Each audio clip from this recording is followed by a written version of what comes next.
HMPV human മെറ്റാന്യൂമോ virus. ഇത് Covid virus പോലെ മാരകമായിട്ടുള്ളതോ അല്ലെങ്കിൽ അത്രയ്ക്ക് വ്യാപന ശേഷിയുള്ള ഒരു വൈറസ് അല്ല. സാധാരണ നമ്മൾ പ്രത്യേകിച്ച് ഈ ഒരു തണുപ്പ് കാലത്തൊക്കെ കൂടുന്ന ജലദോഷപ്പനി അല്ലെങ്കിൽ ചുമ, തൊണ്ടവേദനയൊക്കെ ഉണ്ടാക്കുന്ന പലതരം ശ്വാസകോശ വൈറസുകളുണ്ട്. അതിലെ ഒരു ഇനം വൈറസ് മാത്രമാണ് ഈ ഒരു HMPV. ഇത് ആദ്യമായിട്ട് മനുഷ്യരെ ഡിറ്റക്ട് ചെയ്തത് തന്നെ 2001 അതിനുശേഷം പല രാജ്യങ്ങളായിട്ടും നമ്മുടെ ഇന്ത്യയിലൊക്കെ ആയിട്ട് ഇത് കണ്ടിട്ടുണ്ട്. അല്ലാതെ സമൂഹത്തിൽ ആദ്യമായിട്ട് ഇപ്പോൾ ഉണ്ടായ വൈറസ് ഒന്നുമല്ല, പണ്ട് മുതലേ ഉള്ളത് തന്നെയാണ്.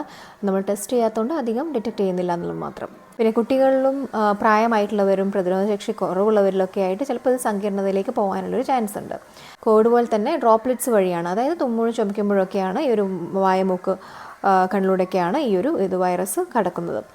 ഇതിൻ്റെ പ്രതിരോധ മാർഗ്ഗങ്ങളെന്ന് പറയുന്നത് നമ്മുടെ കോവിഡ് സമയത്തും പറയുന്ന പോലെ തന്നെ മാസ്ക് ഇടുക, പുറത്തേക്ക് ക്രൗഡ് പ്ലേസസിലൊന്നും സുഖമില്ലാതെ പോവാതിരിക്കുക, പിന്നെ നല്ല ഭക്ഷണം കഴിക്കുക, പച്ചക്കറികളും ബാക്കി വെള്ളവും നന്നായിട്ട് കുടിച്ച് വിശ്രമിച്ച് നല്ല ഉറക്കം കിട്ടുക എന്നുള്ളത് തന്നെയാണ്.